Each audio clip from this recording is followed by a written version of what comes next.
Hello, I'm Tony Mangino from TC2, and this is Staying Connected, where we talk about what really matters to enterprise customers navigating today's technology and sourcing decisions. Now, as our listeners know, laws and regulations related to technology issues can have a direct impact on the cost and delivery of the technology products and services that enterprise customers have to purchase to keep their businesses running. So today, we're going to hear about a new rulemaking from the Federal Communications Commission that could have serious implications for companies with customer service operations, and even for large enterprises that receive customer service from their vendors, particularly those regulated by the FCC. I'm joined today by Andrew Brown, the managing partner of LB3 and the chairman of Tech Caliber, to discuss what's going on with the FCC's proposed call center onshoring rules and the impact it could have on enterprise customers. Andrew, welcome back to Staying Connected. Hey, Tony, thanks for having me. Yeah, this one's a bit of a head scratcher, and I think a lot of enterprise customers are going to be pretty surprised by what the FCC is trying to do here. Well, let's get right into it. What exactly is the FCC proposing? So back in a proceeding they called Improving Customer Service and Protecting Consumers Through Onshoring. The basic idea is that the commission wants to adopt rules to encourage, really kind of mandate onshoring of call centers, improvements to customer service standards, and deterrence of robocall scams originating from foreign countries. Okay, so what are the rules they're proposing? What would companies have to do? Well, I'll just list some of them to give you a flavor, and it's not a particularly short list. There's a lot of stuff. So first of all foreign call center staff would have to be proficient in spoken and written, quote unquote, American Standard English. That's the FCC's term, not mine. Second, providers would have to cap the percentage of customer service calls handled by foreign call centers at some specified level. The NPRM floats 30% of the calls as a benchmark. Third, at the beginning of every call handled offshore, they'd have to disclose to the consumer that the call is being handled outside the United States and then offer to transfer to a US-based representative. And then they also propose standards for how long that transfer can take, sort of like an SLA covering the number of seconds allowed for the transfer. Fourth, any transaction involving sensitive consumer information like passwords, multi-factor authentication codes, social security numbers, financial account info, stuff like that, that would have to be handled exclusively at US-based call centers. So you can't send that information offshore. Fifth, providers are flatly prohibited from using call centers in so-called foreign adversary nations. So no putting your call center in Iran or North Korea. And sixth, the call centers have to track and report compliance metrics to the commission on a periodic basis. So there's like an audit and reporting requirement proposed. So, Andrew, that's quite a lot.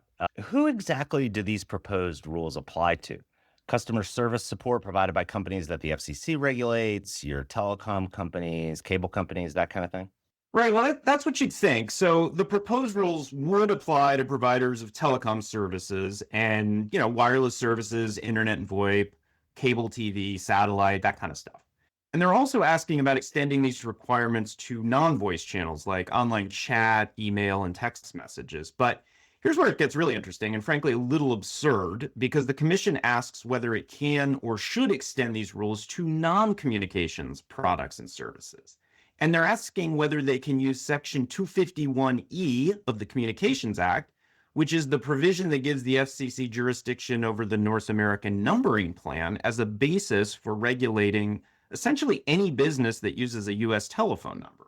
Wait, so the FCC is saying that because your company has a 1-800 number for customer service, that gives them the authority to tell you where your call center has to be located? Yeah, exactly. And it's not just a toll-free number. It's like basically any number. So under this interpretation, the FCC could condition any business's access to telephone numbers on compliance with this full suite of proposed call center rules. We're talking about retailers, banks, manufacturers, healthcare providers, tech companies. Basically, every business in America that has a phone number could be subject to English proficiency mandates and percentage caps on foreign call handling and compliance reporting. It's an extraordinary claim of jurisdiction. It seems just like a massive stretch. Is there any legal basis for that?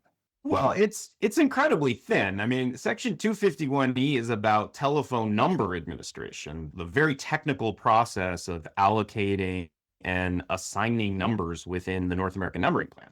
And like the FCC has historically used this for things like preventing number hoarding or ensuring number portability or managing the allocation of numbering resources. Those things that, they don't bear any resemblance to telling a retailer where it has to locate its customer service operation. And I assume there's no precedent for the FCC using this provision this way. So nothing like this. The commission itself basically admits that. And, an interesting and important fact is that there was a bill in Congress called the Keep Call Centers in America Act of 2025 that was introduced, but it was never enacted. And the Supreme Court has said that agencies should not try to expand their authority over subject matter that Congress has already considered and rejected or chooses to address differently. And that's exactly what the FCC is doing here by bootstrapping its proposed rules for call center customer service on its exclusive jurisdiction over numbering administration, something that isn't even tangentially related to this. So that's just not how this is supposed to work.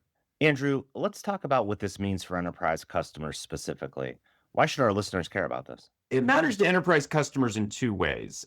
First, if the FCC actually adopts these rules with the expansive theory of its own authority and jurisdiction, then the rules could apply directly to any large business that maintains global customer service centers handling communications via US telephone numbers. And remember that telephone numbers don't just support voice calls. They're used for all kinds of underlying communications and communications devices, even at enterprise scale. So the rules would apply in this case to pretty much every customer support model. And it's also not really clear that the FCC has thought very carefully about the single most important innovation in call center support, which is AI-driven models that don't rely on call centers as we traditionally think of them at all.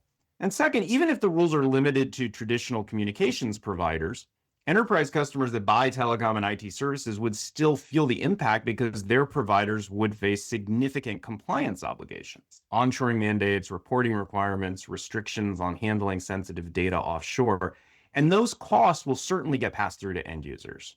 Can you unpack that a bit? If I'm a large enterprise buying telecom services from a major carrier, and that carrier now has to onshore call center operations, how does that affect me? Well, it means higher costs, potentially worse service, and then a whole lot of compliance overhead that someone is going to pay for. Think about a 30% cap on foreign call handling. If a vendor currently handles 60 or 70% of its calls offshore, which isn't a crazy figure, it's going to have to stand up significant domestic call center capacity very quickly. And that's expensive. Enterprise customers are sophisticated enough to know that they can get perfectly good support, often better support, from well-managed offshore operations that are specifically tailored to their needs. And the enterprise perspective here is different from the consumer perspective that the FCC seems to be focused on.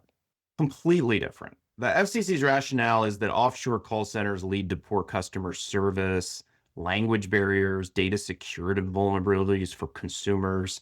And, maybe a residential consumer calling their cable company about a billing issue, there might be some legitimate frustrations and problems with that. But enterprise customers are in a completely different position. These are sophisticated purchasers of communications services. They negotiate specific terms for service. They have options for multiple providers, and they often prefer partially or wholly offshore call center models to support their global business activities more effectively and, frankly, at lower costs.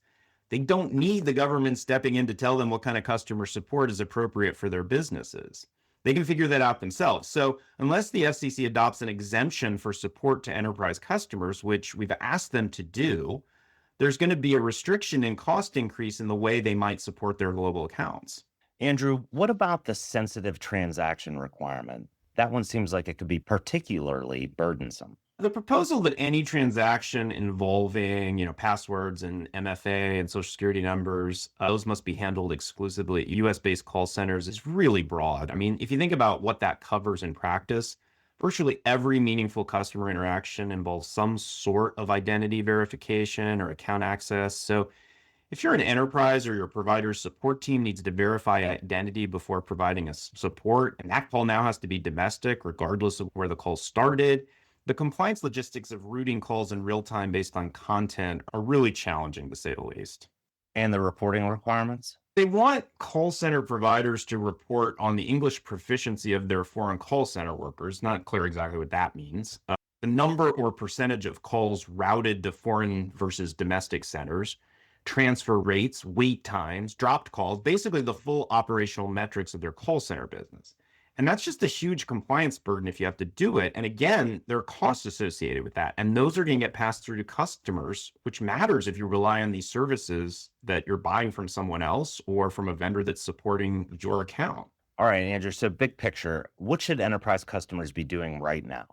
Well, a few things. I mean, at first, pay attention to this proceeding because it could result in rules that impact enterprises one way or another.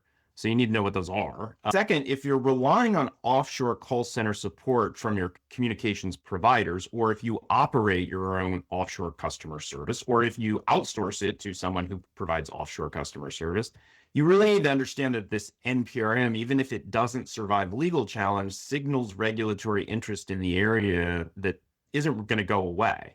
And then third, enterprise customers should be pushing hard for an exemption from any rules that are ultimately adopted because the consumer protection rationale just doesn't apply to sophisticated business purchasers who can negotiate their own terms. The FCC really needs to hear from you, and we're happy to help you get the message to them. And honestly, the legal basis seems so weak that there's a good chance this doesn't go anywhere or it gets challenged and struck down by the courts, even if the FCC adopts rules. This is exactly the kind of agency overreach that courts are now empowered to reject. An agency discovering unprecedented regulatory authority over every American business in a numbering administration provision. I don't think that's going to fare very well on judicial appeal. I don't think so either. Thanks, Andrew. This was really an interesting and informative discussion today, and I think a real eye opener for a lot of our listeners who probably didn't realize the FCC was trying to regulate call center operations. If you're interested in learning more about this proceeding or its impact on your enterprise, please don't hesitate to reach out to Andrew, me, or any of our LB3 and TC2 colleagues. You can also stay current by subscribing to Staying Connected, by checking out our websites, and following us on LinkedIn.